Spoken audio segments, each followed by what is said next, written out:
मैं उस वक्त सिर्फ 15 साल का था और ऑनेस्टली मेरी लाइफ का सबसे स्टूपिड डिसीजन उस रात हुआ था। और उस स्टूपिड डिसीजन की वजह थी एक प्रैंक कॉल।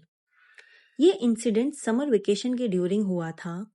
मेरा बेस्ट फ्रेंड आदित्य मुझे फ्राइडे इवनिंग कॉल करता है और बोलता है, ब्रो, मेरे पेरेंट्स वीकेंड के लिए सिटी से बाहर जा रहे हैं। उसके टोन से ही समझ गया था क्या होने वाला है। मैंने बोला तो? वो हंसते हुए बोला, तो ऑब्वियसली तू मेरे घर आ रहा है। Strict parents, overnight stay forbidden. लेकिन 15 साल के डम टीनेजर्स को कॉन्सिक्वेंस कहाँ समझ आते हैं। मैं अपनी बाइक लेके उसके घर पहुंच गया अराउंड 6 PM। बैकयार्ड में बाइक छुपाई, बैकडोर से अंदर घुसा। आदित्य जंक फूड का पूरा स्टॉक रेडी करके बैठा था। Pizza rolls, chips, popcorn, soda cans. Living room gaming battlefield बन चुका था। हमने फीफा खेला, फिर कॉल ऑफ ड्यूटी, फिर एक रैंडम हॉरर गेम जो ऑनेस्टली बकवास थी। टाइम का पता ही नहीं चला। अराउंड 9:30 हम गेमिंग से बोर हो गए। टीवी पे एक हॉरर मूवी लगाई। हाफ मूवी के बाद वो भी बोरिंग लगने लगी। तब आदित्य ने वो आइडिया दिया जो सब कुछ खराब करने वाला था। प्रैंक कॉल्स करें? मैं हेजिटेंट था, पर उसने ऑलरेडी रैंडम पिज्जा प्लेसेस को कॉल करना स्टार्ट कर दिया था। हेलो, क्या आप गोस्ट टॉपिंग सर्व करते हो? और फिर खुद ही हंस के फोन कट कर देता। मैं भी हंसी से मर रहा था। फिर उसने फोन मेरे हाथ में दे दिया। तेरी बारी। मैंने रैंडम नंबर डायल किया, नो आंसर। फिर दूसरा नंबर डायल किया, उस पे भी कोई आंसर नहीं। फिर मैंने कोई तीसरा नंबर डायल किया, वो बिजी आ रहा था। फिर फाइनली चौथी अटेम्प्ट पे किसी ने फोन उठाया। एक आदमी की आवाज आई, डीप, रफ, खोल। उसने बस एक वर्ड बोला, या। हेलो भी नहीं, बस या। आदित्य बैकग्राउंड में हंस रहा था। मैं नर्वस हो गया। मेरे वर्ड्स उलझ गए। मैंने स्टूपिड लाइन बोली, सर, क्या मैं आपकी कार का एक व्हील बोरो कर सकता हूँ? आदित्य हंसी से सोफे पर गिर रहा था। फिर आदमी ने कामली पूछा, तुम्हारा नाम क्या है? मैंने रैंडम नाम बता दिया। 2 सेकंड्स का साइलेंस हुआ। फिर वो बोला, सच में? या तुम्हारा नाम आदित्य है? फोन ऑलमोस्ट मेरे हाथ से गिर गया। मैं स्लोली आदित्य की तरफ देखता हूँ। उसके फेस का कलर उड़ चुका था। हम दोनों पैनिक मोड में कंप्यूटर के पास बैठे। गूगल सर्च किया, can someone find your name from your phone number? लेकिन कुछ यूजफुल नहीं मिला।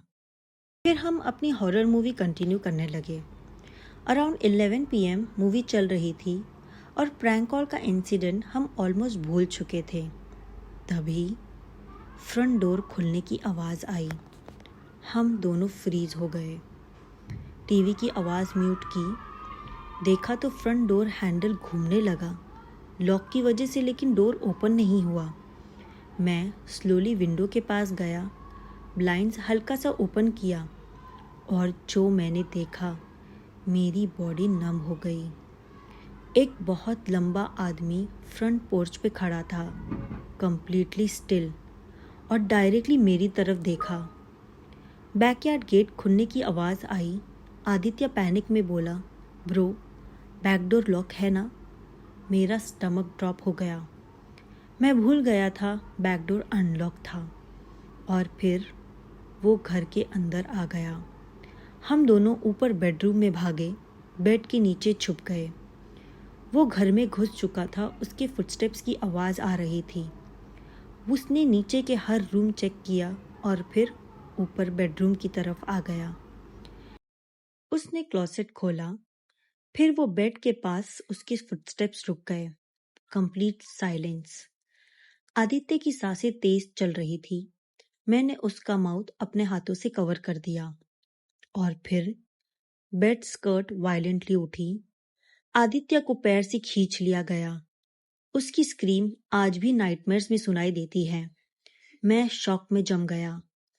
वो आदमी आदित्य को चोक कर रहा था।